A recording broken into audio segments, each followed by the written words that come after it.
নমস্কার, নিউজ টাইমে আপনাদের স্বাগত। সংবাদ সফর নিয়ে আমি অঙ্কুর। আজ 15ই অগস্ট, ভারতের 65তম স্বাধীনতা দিবস। সেই উৎসব যেমন ভারতের সর্বত্র পালিত হলো, তেমনই পালিত হলো দেশের মধ্যে বিদেশ ছিটমহলেও। আর এই দিনেই 5 বছর জেলবাসের পর স্বাধীনতা পেলেন কোচবিহার থেকে ধৃত 5 জন ছিটবাসী। আর কয়েকদিন পরে সেপ্টেম্বরের গোড়ায় ঢাকা যাচ্ছেন প্রধানমন্ত্রী মনমোহন সিং। আর তার ঠিক আগে আগে এই মুক্তি নিয়ে আশায় বুক বাঁধছে ভারতের মধ্যে থাকা বাংলাদেশি ছিটের বাসিন্দারা।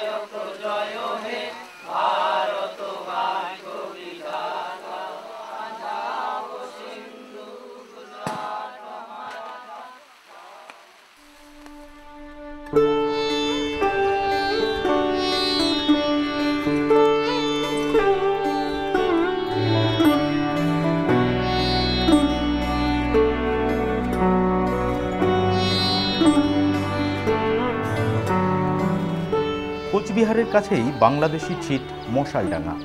এই গ্রামেরই 5 বাসিন্দা কাজের তাগিদে গিয়েছিলেন কোচবিহারে। সেটা 2007 সাল।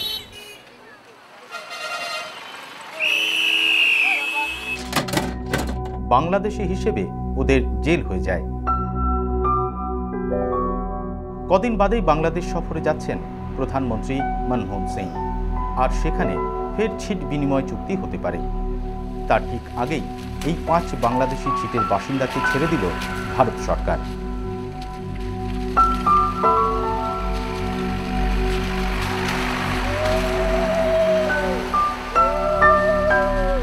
ওদের যেখানে বাড়ি সেটা কিন্তু ভারত ভূখণ্ডের মধ্যেই। ওখানে দুদেশের কোনো সীমারেখা নেই। ওরা তাই মনে প্রাণে ভারতীয়। কিন্তু রেশন কার্ড, ভোটার কার্ড, কোনো পরিচয়পত্রই নেই। আর সেই অপরাধেই কোচবিহারের পুলিশ তাদের গ্রেপ্তার করে। অবশেষে মুক্তি পেলেন তারা। গ্রামে ফেরার পর উল্লাসে ফেটে পড়লেন মশালডাঙ্গার বাসিন্দারা।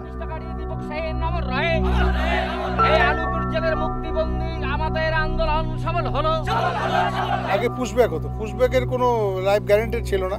পুশব্যাকে কাকে ছাড়া হচ্ছে, কাকে মেরে ফেলা হচ্ছে, কোনো খবরাখবর ছিল না। নিয়ে এসে বর্ডার এরিয়াতে ছেড়ে দেওয়া হতো এবং সে আদৌ বাড়িতে ফিরে যাচ্ছে কিনা সেটাও ঠিক ছিল না। আজকের এই যে কাজটা হচ্ছে তাতে তার বাড়ির লোকের হাতে, তার মা বোনদের হাতে, তার ফ্যামিলির লোকের হাতে তাদেরকে তুলে দেওয়া হচ্ছে। এখানকার বাসিন্দাদের অভিযোগ, যাদের পয়সা আছে তারা যে ছিটেরই বাসিন্দা হোক পরিচয়পত্র জোগাড় করে নেয়, আর বাকিদের হেনস্থার শিকার হতে হয়। তারা ভারতীয় না বাংলাদেশি সেটা প্রমাণ করাই যে দুষ্কর। এই যেমন ছিট নল গ্রামের কায়েস মিয়া। তিনি চাষবাস নিয়েই থাকেন। কয়েকটা গরুও আছে, কিন্তু তা দিয়ে সংসারের অভাব মেটে না। তাই কাজের খুঁজে গিয়েছিলেন কোচবিহারে। ভারতীয় ভূখণ্ডের বাসিন্দা হয়েও তাকে জেল খাটতে হয়েছে ভারতে অনুপ্রবেশকারী হিসেবে। ছিটবাসীদের আক্ষেপ, ভারতের হাসপাতালে তাদের জায়গা হয় না, ভারতীয় স্কুলে বৈধভাবে ভর্তি হওয়ার সুযোগ মেলে না। কিন্তু ভারতীয় জেলে মাঝে মাঝেই জায়গা হয়ে যায়। ওদের গায়ে যে ভারতীয় স্ট্যাম্প লাগানো নেই, এমনই আক্ষেপ শোনা গেল কায়েস মিয়ার গলায়। আমি কোচবিহার গেছিলাম কাজের জন্য, তো আমাকে সেখানে পুলিশ ধরলো। আমাকে বলে যে আপনার বাড়ি, আপনার কার্ড কোথায়? আমি বললাম দেখেন কার্ড তো আমার নাই, আমার বাড়ি তো সেনভর, আমার গায়েতে কোনো লেখা নাই। আপনাদের হয়তো কার্ড আছে, আমার হয়তো কার্ড নেই।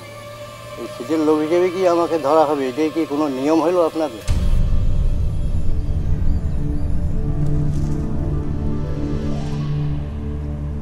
ছিট মানে দেশের মধ্যে বিদেশ, আবার বিদেশের মধ্যে দেশ। এক কথায় এই রকম সহজে বলা গেলেও আসলে পরিস্থিতি আর অবস্থানটা খুবই জটিল।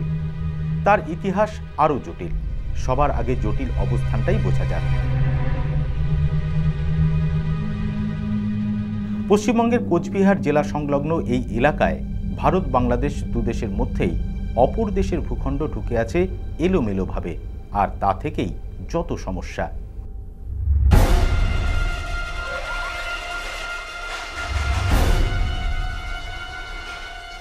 এই হচ্ছে ভারত, আর এটা বাংলাদেশ। কিন্তু দেখুন, এই বাংলাদেশের মধ্যে এই ছোট্ট এলাকাটা আবার ভারতের। একইভাবে ভারতের মাটিতে এই ছোট্ট এলাকাটুকু বাংলাদেশের। এই ছড়িয়ে ছিটিয়ে থাকা ভূখণ্ডগুলোই ছিট, আর এদের সমষ্টি হলো ছিটমহল।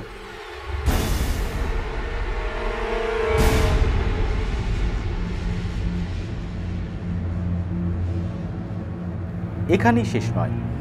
এই যে দেখছেন ভারতের মাটিতে বাংলাদেশের ছিট, জানেন কি এর ভিতরেও ঢুকে আছে এক টুকরো ভারত? সে হলো ছিটের মধ্যে ছিট, তার মধ্যেও থাকতে পারে আরও একটা বাংলাদেশের ছিট। এই যেমন ভারতীয় ছিট বালাপাড়া খগড়াবাড়ির মধ্যে আছে বাংলাদেশি ছিট উপেন চৌকি ভজনা, আবার তার ভিতরে আছে ভারতের ছিট দহলা খগড়াবাড়ি। এমনই জটিল এখানকার মানচিত্র, আর তার জেরে জটিল এখানকার মানুষগুলোর জীবনও।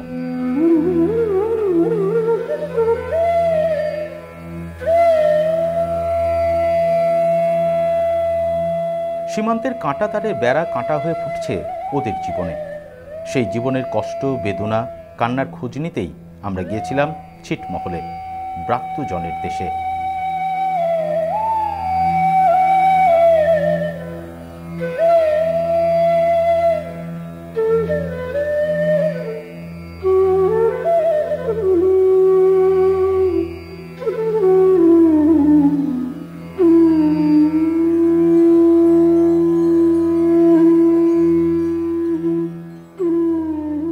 ছড়িয়ে ছিটিয়ে থাকা এমন ছিট কত আছে জানেন? 162টি।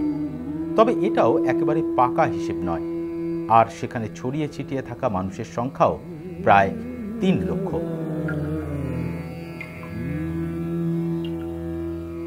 ওদের ভাগ্যও এমনই ছড়িয়ে ছিটিয়ে, এপারে ওপারে ছড়ানো ওদের সংসার। তাই সরকারি সাহায্যে ছিটে ফোটাও জোটে না ছিটমহলের।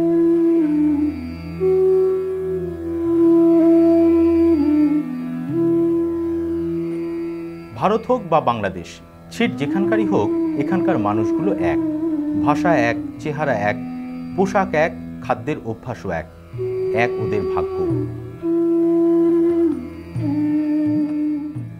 কে লেখে ভাগ্য, ঈশ্বর না ইতিহাস? ওরা জানে না। ওরা জানে লড়াইটাই জীবন। ওরা জানে ওদের অস্তিত্ব আছে, কিন্তু স্বীকৃতি নেই। ওরা না ভারতের না বাংলাদেশের। ইতিহাস সত্যিই ওদের ললাটে এই দুর্ভোগের লিখন লেপে দিয়েছে।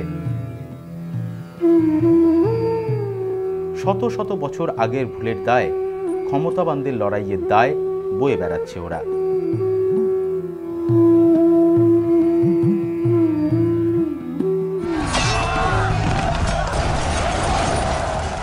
কোচবিহারের রাজা আর রংপুরের রাজার অনেক লড়াই দেখেছে ছিটমহল। শুধু কি দখলের লড়াই? শোনা যায় অনেক সময় রাজা মহারাজারা কখনো পাশা খেলায়, কখনো শিকারে বাজি রেখেছেন এই সব গ্রামগুলোকে।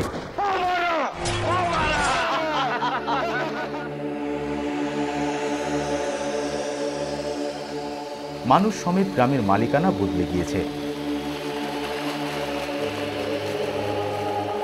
আবার কখনো উপহার হিসেবে কোনো গ্রামের কোনো অংশ দিয়ে দেওয়া হয়েছে অন্য কাউকে। এমন করেই ছিটের মধ্যে ছিট, তার মধ্যে ছিটের জন্ম হয়েছে। বাংলাদেশি ছিট মধ্য মশালডাঙ্গার ভিতরে থাকা এটা একটা ভারতীয় ছিট, মনসব শেওড়াগুড়ি। মাত্র 2.5 একর এই ছিটে থাকে একটিই পরিবার। সেই পরিবারের ভারতীয় নাগরিকত্বের পরিচয়পত্র আছে। সাধারণ নিয়ম অনুযায়ী ওদের পরিচয়পত্র পাওয়ার কথা নয়, কিন্তু ভারতীয় ছিটের বাসিন্দা হওয়ার সুযোগটা নিয়েছে ওই পরিবার। কোনো দালাল চক্রের হাত ধরে অবৈধ পথে জোগাড় করে নিয়েছে নাগরিকত্বের পরিচয়। কিন্তু পরিচয় পেলে কি হবে? ওনার বাড়িতে কোনো চিঠি আসে না, আসবে কি করে? ডাক বিভাগের হয়তো জানাই নেই ওই ছিটের ঠিকানাটা। পোস্ট অফিসে লোকেরা বলে যে ছিট পেরিয়ে যেতে হয়, তোমাদের ঠিকানা পাই না, এই জন্যে আমরা আসতে পারি না। আমাদের তো ঠিকানা দেওয়াই আছে, বা আমাদের ভোট আছে, কার্ড আছে, অথচ আমাদের এখানে চিঠি পৌঁছায় না। জানেন আসবে না চিঠি, তবু ভাবেন একদিন অন্ধকার কেটে যাবে, উজ্জ্বল সূর্য উঠবে, এবং আগামীকাল অথবা তার পরের দিন অথবা তারপরে তার উপরে আকাশে আলো নিয়ে চিঠি আসবেই। সেই চিঠির আশায় দিনগুলো অতিক্রম করে চলেন ওরা।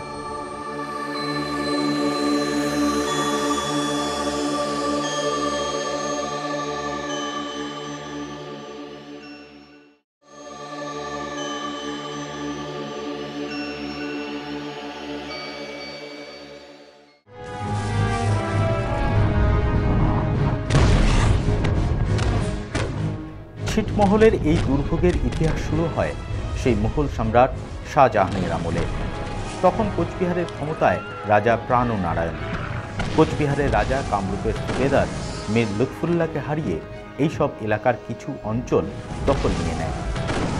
এরপর যুদ্ধ আর যুদ্ধ চলে প্রায় 70 বছর।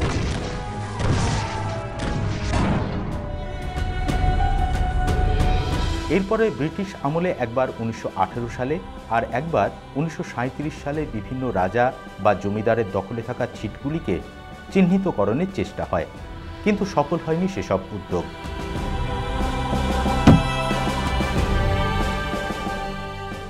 1947 সালে স্বাধীনতার সঙ্গে সঙ্গে বাংলা ভাগের সময় র্যাডক্লিফ যদি এই ছিটগুলিকেও ভাগ করে দিতে পারতেন তবে হয়তো এই সমস্যাগুলো থাকতো না। কিন্তু সে সময়ে রংপুর ও কোচবিহারের রাজারা চাইলেন আলাদা থাকতে।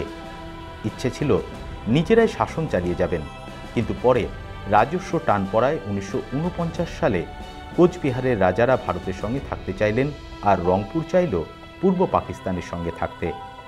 ফলে তাদের দখলে থাকা ছিটগুলিও দুদেশের মধ্যে ভাগ হয়ে গেল। ফলে এখনও পুরনো কোচবিহারের কিছু অংশ বাংলাদেশের মধ্যে আর পুরনো রংপুরের কিছু অংশ ভারতের মধ্যে।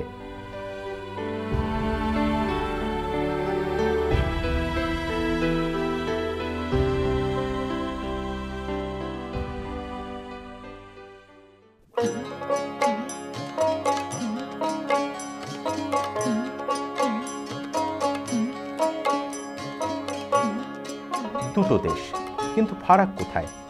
রূপসী বাংলার রূপ তো এক। এখানে উর্বর মাটিতে অঙ্কুর মাথা তোলে, ধানের ক্ষেত হাওয়ায় দোল খায়, শালিক ময়নার ঝাঁক উড়ে আসে ধান খেতে, বন বনান্তে পাখিরা গান গায়, শাখায় শাখায় উড়ে চলে, বিকেলের হলুদ রোদ সোনা রং হয়ে নদীর জলে ঝিকমিক করে।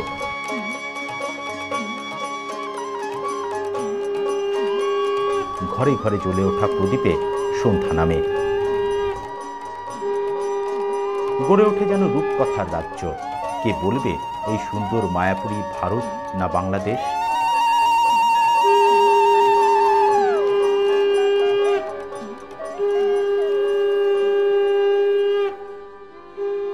এখানকার মানুষের পরিচয় ওরা ছিটমহলের। ওদের সংসারের অন্দরমহল যদি ভারতে, তো বাহির মহল বাংলাদেশে। এই দুই ভাগাভাগিতে কেউ খোঁজ রাখে না ওদের অন্তর্মহলের।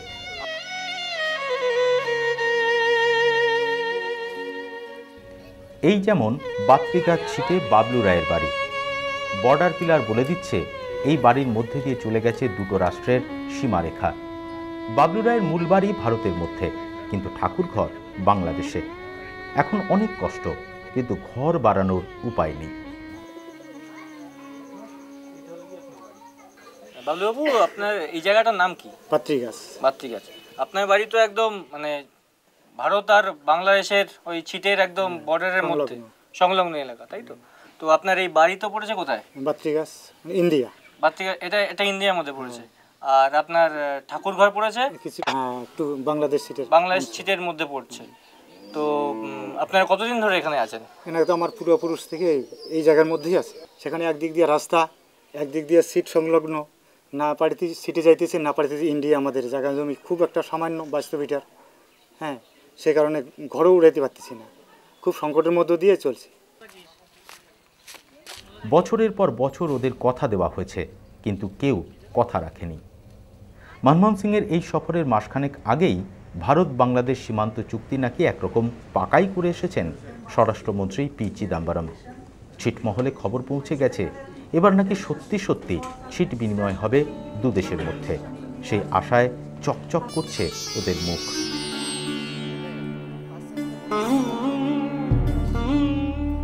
আবার পরক্ষণেই ছায়া ঘনিয়ে আসছে ওই দরিদ্র মুখগুলোয়। আসলে ওরা যেমন প্রজন্মের পর প্রজন্ম ধরে ছিটের বাসিন্দা, ঠিক তেমনই প্রজন্মের পর প্রজন্ম ধরে ওরা নাগরিক হওয়ার স্বপ্ন দেখে। প্রতিবারেই সেই স্বপ্ন ভেঙে যায়। একের পর এক স্বপ্নের ভাঙনের পরও ওরা স্বপ্ন বুনতে থাকে।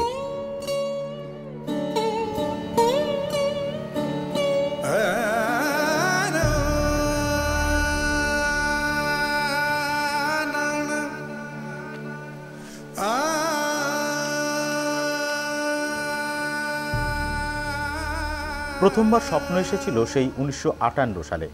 তখনও ওপার বাংলা বাংলাদেশ হয়নি, নাম ছিল পূর্ব পাকিস্তান। দেশটা চলত পশ্চিমের ইসলামাবাদ থেকেই। কথা হয়েছিল ভারতের প্রধানমন্ত্রী জওহরলাল নেহেরু আর পাকিস্তানের প্রধানমন্ত্রী ফিরোজ খান নুনের মধ্যে। চুক্তিও হয়েছিল, কিন্তু ছিট বিনিময় হলো কই? আবার স্বপ্ন দেখালেন ইন্দিরা গান্ধী। তিনিই তো পূর্ব পাকিস্তানকে 1971 সালে স্বাধীন বাংলাদেশ হয়ে উঠতে সাহায্য করেছিলেন। 3 বছর পর 1974 সালে ইন্দিরা গান্ধী কথা বললেন বাংলাদেশের প্রথম প্রধানমন্ত্রী শেখ মুজিবুর রহমানের সঙ্গে। সেবারও একটা চুক্তি হয়েছিল, ছিটমহলের গাছে গাছে দোলা লেগেছিল, মনে মনে নেচে উঠেছিল সুদিনের সম্ভাবনা। কিন্তু হায়, সেবারেও দুদেশের কর্তারা তাদের ভাগ্য ঠিক করতে পারেননি। ছিট পরিচয় মুছে দেশ পরিচয় পায়নি এখানকার বাসিন্দারা। 3 নম্বর চুক্তিটা করলেন নরসিংহ রাও 1992 সালে। বাংলাদেশের পক্ষে আলোচনা করলেন খালেদা জিয়া। কিন্তু সেসব আলোচনাতেই থেকে গেছে। দুদেশের ছিটের বাসিন্দারা সুরাহার ছিটে ফোঁটাও পায়নি। আবার হবে চুক্তি। খবর পৌঁছে গেছে ছিট থেকে ছিটে, আর সেই খবরেরই আশায় উজ্জ্বল মুখগুলো চিৎকার করে বলতে চাইছে, আমরা নাগরিকত্ব চাই, আমরা বাঁচতে চাই। আমরা চাই ছিটমহল বিনিময় হোক, ওদের ছিট ওখানে থাক, এখানকার ছিট এখানে থাক, আমরা যাতে ভারতের সঙ্গে একটা পেতে পারি, ভারতের সম্পূর্ণ সুবিধা আমরা ভোগ করতে পারি। কেন আমাদের জীবন তো শেষ হয়ে গেছে ছিটে থাকি। শিক্ষা দীক্ষা হয়ে আমরা সরকারি সব কাজ থেকে বঞ্চিত হয়েছি। ভারতের কাছেই আমরা ভারতে থাকবো, আমরা বাংলা যাব না, আমরা বাংলাদেশি নই, আমরা এইখানকার বাসিন্দা। জন্মগত আমরা এই জায়গার লোক, বাসিন্দার, সিটের লোক। এখন আমরা ভারতের বাসিন্দার হলে বাসিন্দার হবো ভারতে, নাহলে বাংলাদেশ যাবো না। আমরা ইন্ডিয়া চাই, ইন্ডিয়া হোক, আমার বাচ্চা বাচ্চারা ভালো পরিবারে উঠুক, আমরা তাই চাই না। অন্য দেশ চাই না, আমরা ভারতে চাই। কারণ মনমোহন সিং যাবার লাগছে, আমার কাছে বিশেষ অনুরোধ যে আমরা একজন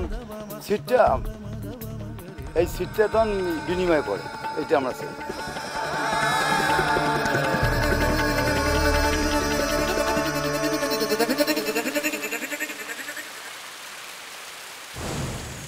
কোচবিহার সংলগ্ন এই ছিটমহলে ঠিক কতগুলো ছিট আছে তা নিয়েও আছে অনেক বিতর্ক।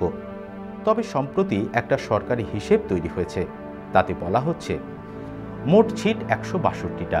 এর মধ্যে ভারতের 111টি ছিট ঢুকে আছে বাংলাদেশের ভূখণ্ডে, আর ভারতের ভূখণ্ডে রয়েছে বাংলাদেশের 51টা ছিট। ওই যে দেখছেন হাওয়ায় দুলছে ধান গাছ, ওই গাছেরাও জানে না কোন দেশের মাটিতে আছে ওদের শিকড়, ঠিক এখানকার মানুষগুলোর মতো। তথ্য বলছে ভারত বাংলাদেশ ছিট বিনিময় চুক্তি তখনই সফল হবে যখন ভারত সরকার 4000 একরেরও বেশি জমি বাংলাদেশকে ছেড়ে দিতে রাজি হবে। আর এখানেই হচ্ছে সমস্যা, কারণ সেই সিদ্ধান্ত নেওয়াটা রাজনৈতিকভাবে খুব সহজ হবে না। ভারতের 111টি ছিট আছে বাংলাদেশের মধ্যে, যার মোট জমির পরিমাণ মোটামুটি 70 বর্গ কিলোমিটার। অপরদিকে বাংলাদেশের 51টা ছিট আছে ভারতের এলাকায়, যার মোট জমি 28 বর্গ কিলোমিটার। দুদেশ যদি পরস্পরের মধ্যে ছিট বিনিময়ে রাজি হয় তবে বাংলাদেশ পাবে 70 বর্গ কিলোমিটার জমি, অপরদিকে 42 বর্গ কিলোমিটার অর্থাৎ 4000 একরেরও বেশি জমি কম পাবে ভারত। দুদেশ যাতে সমপরিমাণ জমি পায় সে ব্যাপারে কখনোই রাজি হতে চাইবে না বাংলাদেশ সরকার, কারণ সেক্ষেত্রে বাংলাদেশের আওয়ামী লীগ সরকারের ওপর চাপ তৈরি করবে বিরোধী দল বাংলাদেশ ন্যাশনাল পার্টি। অপরদিকে ভারত কম জমি পেলে ছেড়ে দেবে না বিরোধী দল ভারতীয় জনতা পার্টি। কংগ্রেসকে তারা চাপে রাখবেই। বরাবরই বাংলাদেশ থেকে ভারতে অনুপ্রবেশ নিয়ে সরব বিজেপি, আর সেই বাংলাদেশকে অতিরিক্ত জমি ছাড়া হলে তারাও আন্দোলনে নামবে। বাংলাদেশি ছিট দহগ্রাম আর আঙুরপোতার মধ্যে 3 বিঘা করিডর তৈরি করা হয়েছিল যখন, তখনও বিজেপি তুমুল আন্দোলন শুরু করে। এই সব সমস্যার কারণেই একের পর এক ছিট বিনিময় চুক্তি ব্যর্থ হয়েছে, আর তাই এবারের সম্ভাব্য চুক্তির সাফল্য নিয়ে প্রশ্ন উঠছেই। সিম্পল সলিউশন তার দুটোই হতে পারে। একটা হচ্ছে যে পপুলেশন এক্সচেঞ্জ, যেটা খুবই দুরূহ, যেটা বিভৎস আকার ধারণ করতে পারে। আর দ্বিতীয় হচ্ছে যে একটা রেসিপ্রোকাল বেসিসে উভয় দেশে ভূখণ্ডের মধ্যে যারা অন্য নাগরিকরা রয়েছেন তাদেরকে সেই যেখানে বসবাস করছেন সেখানকার নাগরিকত্ব প্রদান করা। শুধু রাজনৈতিক চাপ নয়, চাপ আছে ছিটমহলের বাসিন্দাদের নিয়েও। কারণ ভারতের মধ্যে যেসব বাংলাদেশি ছিট রয়েছে তার বাসিন্দাদের অধিকাংশই ভারতের সঙ্গে থাকতে রাজি। কিন্তু যেসব ভারতীয় বাংলাদেশে থাকা ছিটে আছেন তারা বিনিময় চুক্তির পর বাংলাদেশের নাগরিক হতে চাইবেন কি?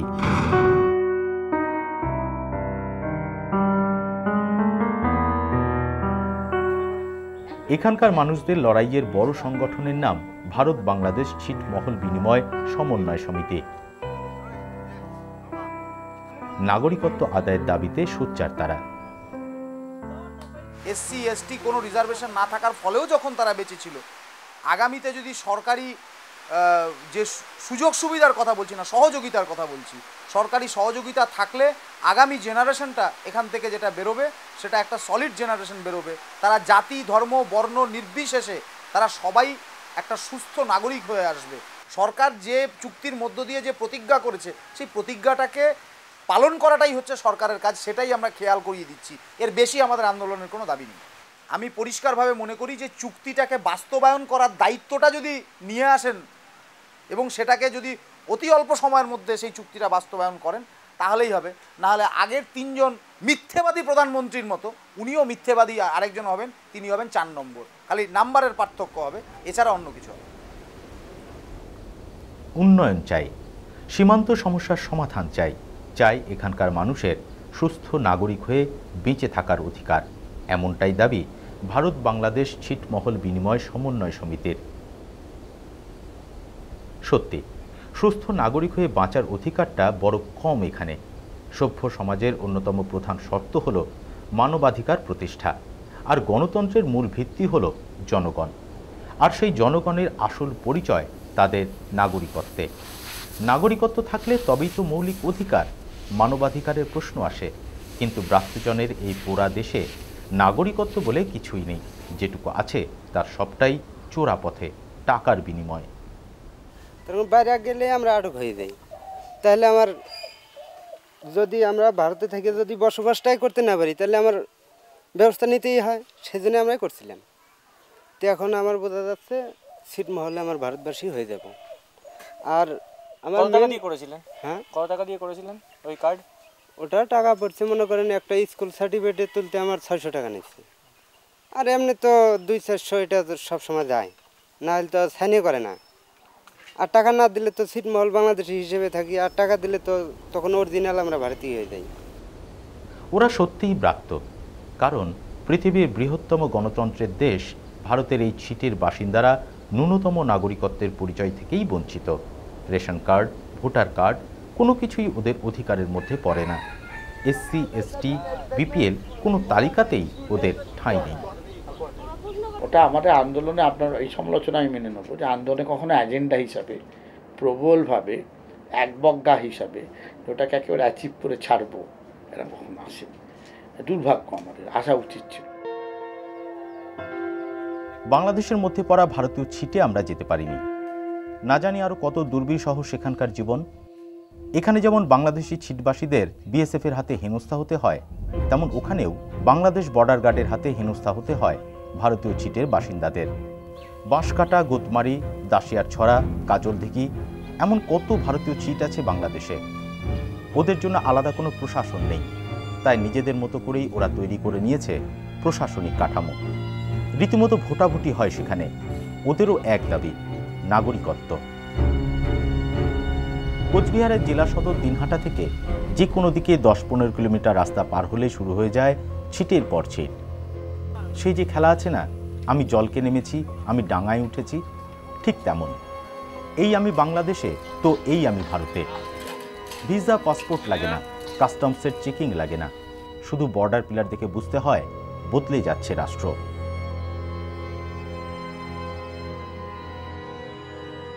আর এইখানেই জমে আছে অনেক কান্না। এই যেমন আসমা বিবি, কদিন আগে ছেলে হয়েছে তার। কিন্তু এই সন্তানের জন্ম দেওয়ার সময় অনেক লড়াই করতে হয়েছে তাকে। মধ্যম শালডাঙ্গা ছিটের বাসিন্দা প্রসূতি আসমা বিবি ভারতের হাসপাতালে গিয়েছিলেন, কিন্তু তাকে তো ভর্তি নেওয়া যাবে না, তার যে নাগরিকত্ব নেই।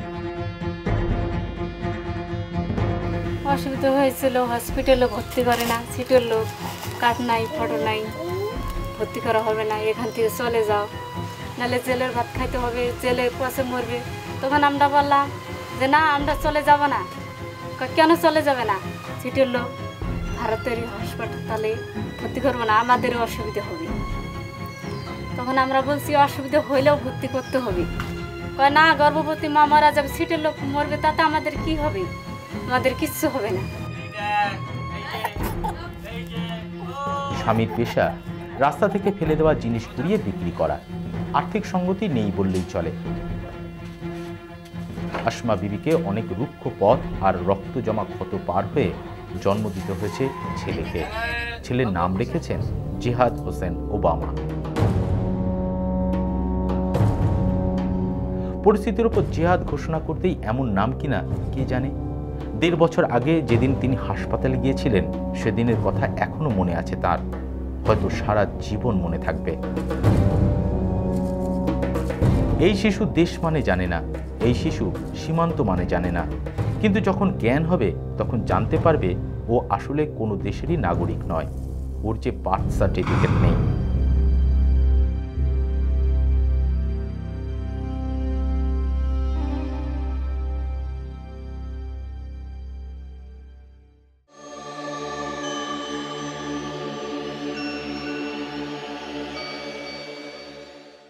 1947 খ্রিস্টাব্দের 15ই আগস্ট প্রায় 200 বছরের ব্রিটিশ শাসনের অবসান হলে ভারত ডোমিনিয়ন মর্যাদা লাভ করে এবং 1950 খ্রিস্টাব্দের 26শে জানুয়ারি দেশভাগের ইতিহাস ওদের পাঠ্য, আর সেই দেশভাগেরই শিকার ওরা। ছিটে লেখাপড়ার কোনো সুযোগ নেই।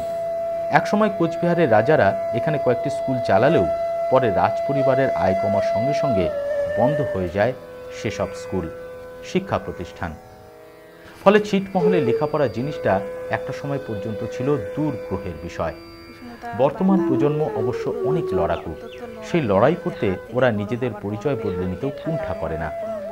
ওরা ছিটের বাসিন্দা বলে পরিচয় দিলে স্কুলে ভর্তি হওয়া যাবে না, তাই ওরা মূল ভূখণ্ডের পরিচিতদের বাবা পরিচয় দিয়েই ভর্তি হয় ভারতের বিভিন্ন স্কুলে, ঝুঁকি নিয়েই টিউশন পড়তে যায় ভারতে।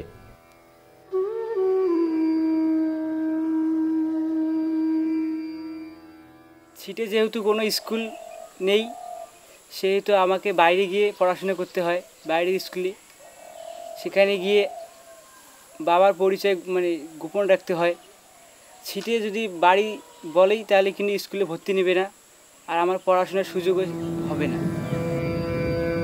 পড়ুয়াদের বাবারাও কোনো সংকোচ না রেখে বললেন সন্তানদের ভবিষ্যতের কথা ভেবে তারাই সাহায্য করেন নাগরিক বাবার নাম খুঁজে দিতে। আমি আমার ছেলের পড়াশোনার জন্য আমাকে মিথ্যা বলতে হয়। বিশেষ করে আমাদের দুঃখজনক ঘটনা, আমাদের ছেলের সুবিধার জন্য বা পড়াশোনার জন্য সব বাবা মাকে এইভাবে মিথ্যা বলতে হয়। সমস্যা কি হয় না? হয়তো মাধ্যমিক পরীক্ষা দেওয়ার সময় অনেক সময়ই প্রয়োজনীয় কাগজপত্র পাওয়া যায় না। ছেলেগুলো তখন বড় লজ্জা পেয়ে যায়, বললেন চৌধুরীহাটের এক স্কুল শিক্ষক। যেহেতু মাধ্যমিকের রেজিস্ট্রেশনের মোস্ট ভ্যালুয়েবল ডকুমেন্ট, তখন আমরা একটু ভেরিফাই করতে চাই যে তার নাম, ফাদার্স নেম। যখনই আমরা ডকুমেন্ট ওদের কাছে চাই, তখন কেমন জানি একটু সেকি হয়ে পড়ে, একটু পিছিয়ে যেতে চায় আর কি। তখন হয়তো স্কুল আসা বন্ধ করে দেয় কিছুদিনের জন্য।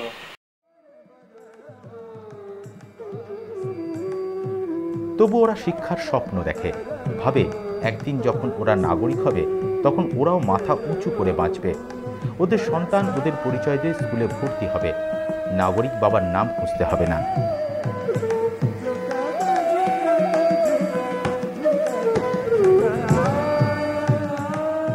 সমস্যা কি শুধু এখানে জন্ম নেওয়ায়, লেখাপড়া করায়? না, তা নয়। এখানে প্রকৃতিও ওদের স্বপ্নকে ভাসিয়ে দেয় কখনো কখনো। এই দেখুন সিঙ্গিমারি নদী। এ নদী তার ইচ্ছে মতো ভাঙা গড়ার খেলা চালিয়ে যায়।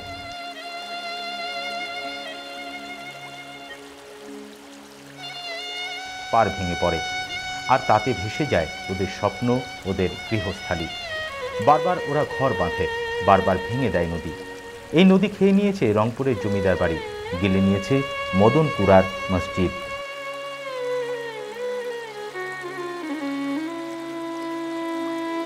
কথায় বলে নদীর পাড়ে বাস, দুঃখ 12 মাস। সেই দুঃখকে সঙ্গে নিয়েও ওরা নদীর কাছে কাতর আবেদন জানায়, নদী তুই নদীতেই থাকিস, আমাদের ঘরে আসিস না। কিন্তু নদী সে কথা শুনেও শোনে না। ওদের তো সরকার নেই, কে বাঁধ দিয়ে আটকে দেবে ভাঙন? নিজেদের চেষ্টায় সামান্য বাঁশের বাঁধ আর কতটুকু আটকাবে? তাই বারবার জল মুছে ফেলে ঘর, ঘর হয়ে যায় জল।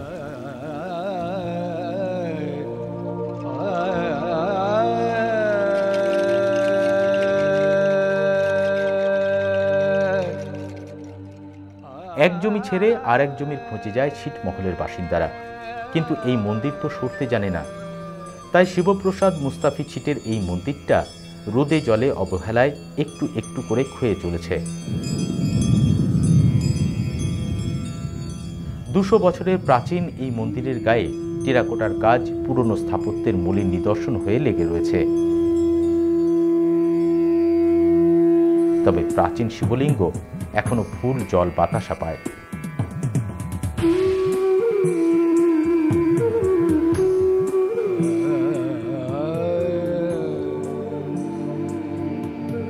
হয়তো এখানকার মানুষের মধ্যেও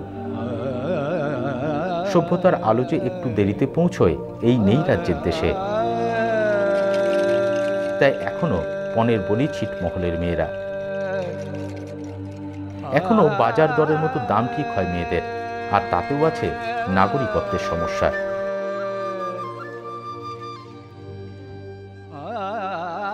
যে মেয়ের বাপের বেশি পণ দেওয়ার ক্ষমতা নেই তাদের তাই ছিটের ছেলের সঙ্গেই বিয়ে দিতে হয়। অনেক সময় মূল ভূখণ্ডের ভারতীয় মেয়েরা অভাবের চাপে ছিটের ঘর করতে আসে, শুনলাম ওদের কাছেই। আমার বাবা আর কি বলতো যে ইন্ডিয়ার ছেলের সাথে বিয়ে দিলে ডিমান্ড বেশি লাগবে, তো ভালো ঘর পাবে না, ভালো ছেলে ইন্ডিয়ার মেয়েকে বিয়ে করলে অনেক ডিমান্ড চায়, এর জন্য আর কি ওই ছিটের ছেলের সাথেই আমার বাবা বিয়ে দিলেন। আর্থিক অবস্থা আমাদের কম, আমার বাবা নেই তার মধ্যে, আর দাদারা কী করে, আমরা অনেক কটা বোন, 5 বোন, আমরা এখন কী করবো, বাধ্যতা এখন ছিটে দিতে হবে। ছিটে তো কোনো সুযোগ সুবিধা নেই, কারণ আমাদের তো ছিটে আমরা দেখতেছি যে আমার ছিটের যে কোনো সুযোগ সুবিধা নেই, তাতে আমরা অনেক পরিভোগ করতেছি। এখন আমরা চাই না যে আমার বাচ্চা আমাদের মতো পরিভোগ করে, এটা আমরা চাই না। কিন্তু যাদের পয়সা আছে তারা কিন্তু ছিটের ছেলের ঘরে মেয়ে দেন না। তারা চান ভারতীয় ভোটার কার্ডধারী ছেলের সঙ্গেই বিয়ে হোক মেয়ের। ছেলেপক্ষ প্রথমে জানতে চায় মেয়ের কার্ড আছে কিনা, থাকলে পণ একরকম আর না থাকলে অন্য রকম। মেয়েদেরকে যদি দেখতে আসে তাহলে আগে বলে রেশন কার্ড আছে, এটাই আগে ওদের প্রশ্ন, কারণ ছিটেদের তো তা নাই, রেশন কার্ডটা লাগবেই। বিয়ের জন্য তো দেওয়া হয়েছিল মানে লাখের মধ্যে ছিল, তারপরে টাকা বেশি রেট হয়ে যায়, বাবা মা তো অত তো সামর্থ্য নাই, বলছিল কম দিতে, মানবে না, ওই জন্যে মানে কমে কমে তো 60-70 হাজার টাকা মতো দেওয়া হয়েছে। বাবা মাই জানে। সাবানার মাও খুব গর্বের সঙ্গে নাতির পরিচয় করিয়ে দিলেন। ইন্ডিয়ার বেটা আর সিটের নাতি। আর সেই ইন্ডিয়ার লোক হওয়ার জন্যই তো ওরা মরিয়া হয়ে কার্ড জোগাড় করে অনেকে। শুনলাম মাত্র 600 টাকা খরচ করলেই নাকি পাওয়া যায় স্কুল সার্টিফিকেট। দিনহাটায় গিয়ে আরো একটু খরচ করলেই মেলে নাগরিকত্ব। রেশন কার্ড কত টাকা ঘুষ খায়? হ্যাঁ 5000 করে চায়, 60,000 চায়, এরকম। ওই মানুষের বাবা বানান লাগে, বানায় ওই যে ভর্তি করা হয়, আবার বিয়ে দেওয়া হয়, তাও আবার রেশন কার্ড করতে, তাও ওইরকম। কিন্তু সবাই তো আর সেটা পারে না, তারা ধরা পড়ে। আবার কেউ কেউ ভিড়ে যায় লোক পাচারের কাজে। আমাদের ক্যামেরার সামনে এসে তাদেরই একজন কিছুটা বললেও বেশিটাই চেপে গেলেন। আমরা দেখতে চাইতেই তিনি ভোটার কার্ড দেখালেন, এমনকি গত বিধানসভা ভোটে যে ভোটটি দিয়েছেন সেটাও দেখালেন। প্রথম মনে হচ্ছিল বেশ ভালো মানুষ।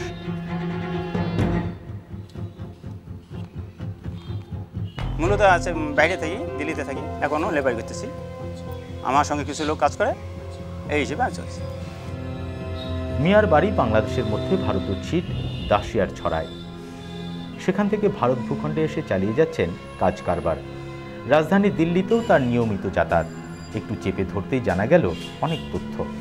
কেমনভাবে এখানে মানুষ পাচার হয় তার একটু ইঙ্গিতও পাওয়া গেল তার কথায়।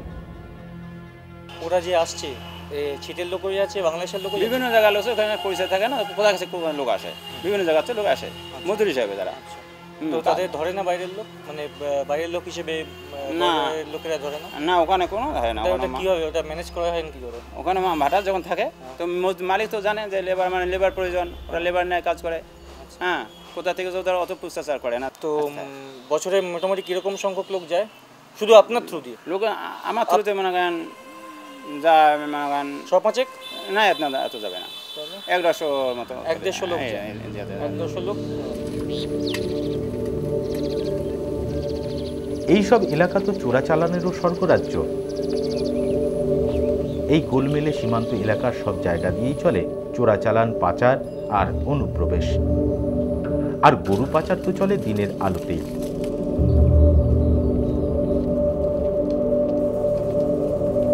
এসব কারণে এখানকার মানুষও তো নিরাপত্তাহীনতায় ভোগে। এইসব জমির উপর দিয়ে চলে গেছে বিদ্যুতের তার, কিন্তু প্রদীপের নিচের আধারের মতো ছিটমহলে কোনো আলো জ্বলে না। সন্ধ্যা নামলেই কালো হয়ে যায় চারপাশ।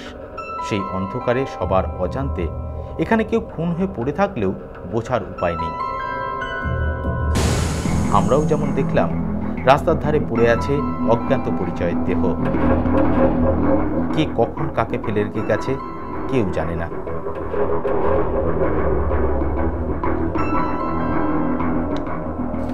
আর এমন করেই বিভিন্ন জঙ্গি সংগঠনও ঢুকে পড়ে ভারতের মূল ভূখণ্ডে।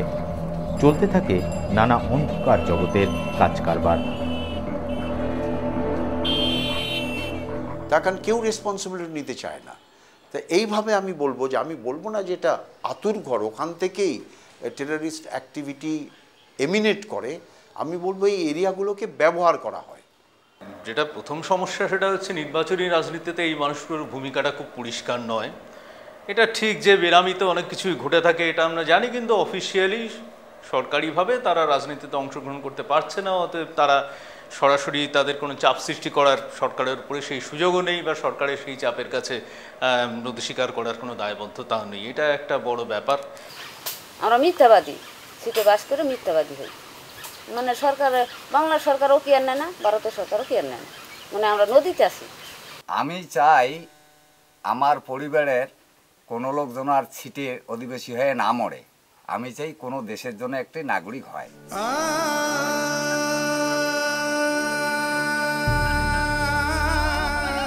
ওরা একটা দেশ চায়, ওরা একটা জাতীয় পতাকা চায়, ওরা একটা জাতীয় সঙ্গীত চায়, ওরা একটা স্বাধীনতা চায়।